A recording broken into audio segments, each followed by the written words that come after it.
નમસ્કાર મિત્રો, સ્વાગત છે આપ સૌનું અમારી YouTube ચેનલમાં। તો હાલ મિત્રો હવામાન વિભાગે વરસાદની આગાહી અને મિત્રો આજે ક્યાં ક્યાં પડશે વરસાદ। તો મિત્રો વરસાદ તેમજ વાવાઝોડાને લગતી તમામ નવી અપડેટ માટે અમારી ચેનલની અંદર જે પણ મિત્રો નવા છે સબસ્ક્રાઇબ નથી કરી તો સબસ્ક્રાઇબ કરી લેજો અને મિત્રો વિડીયો ગમે તો વિડીયોને લાઈક કરો, શેર કરો અને કમેન્ટ કરો।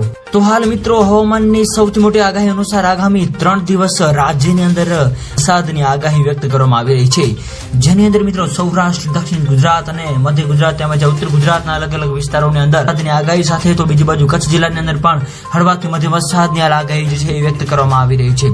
આ સાથે સાથે બીજી બાજુ મિત્રો હવે નક્ષત્રોની અંદર પણ મિત્રો ભારે વરસાદની આગાહી વ્યક્ત કરવામાં આવી રહી છે। તો હાલ મિત્રો વરસાદની આપણે જો વાત કરીએ તો ભાવનગર, ભરૂચ, સુરત તેમજ અમરેલી, બોટાદ, નર્મદા, છોટાઉદેપુર વગેરે વિસ્તારો તેમજ જુનાગઢ, રાજકોટ, પોરબંદર, ગીર સોમનાથ વગેરે વિસ્તારોની અંદર મિત્રો હળવાથી મધ્યમ વરસાદની પણ આગાહી વ્યક્ત કરવામાં આવી રહી છે। આ ઉપરાંત મિત્રો અરબી સમુદ્રની અંદર તેમજ બંગાળની ખાડીની અંદર મિત્રો નવી લો પ્રેશર સિસ્ટમ પણ બનવા જઈ રહી છે, જેની મિત્રો સંપૂર્ણ નવી અપડેટ જેને આપતી જશે એમાં મેં તમને જણાવતા રહીશું। તો મિત્રો હાલની જો આપણે વાત કરીએ તો ગુજરાત રાજ્યની અંદર હવે આગામી 5 દિવસ સુધી છે, એવામાં મિત્રો સૌરાષ્ટ્ર અને કચ્છના અલગ અલગ વિસ્તારો તેમજ દક્ષિણ ગુજરાતના આ વિસ્તારોની અંદર મિત્રો વરસાદની આગાહી હાલ વ્યક્ત કરવામાં આવી રહી છે।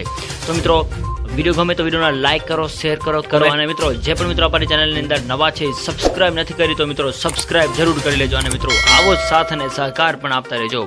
તો મિત્રો હાલની આપણે વાત કરીએ તો એક નવું લો પ્રેશર સિસ્ટમ બનવા જઈ રહ્યું છે, જે અહીં આપ મિત્રો જોઈ રહ્યા છો તે હાલ સૌરાષ્ટ્રના વિસ્તારો તેમજ કચ્છના વિસ્તારોની અંદર છે એવો અહેવાલો મળી રહ્યા છે। તો બીજી બાજુ મિત્રો આપણે વાત કરીએ તો રાજ્યની અંદર અલગ અલગ વિસ્તારોની અંદર કચ્છના અને સૌરાષ્ટ્રના વિસ્તારોની અંદર મિત્રો 15 થી 20 ઇંચ જેટલો વરસાદ પણ નોંધાયો હોવાનો અહેવાલો મળી રહ્યા છે।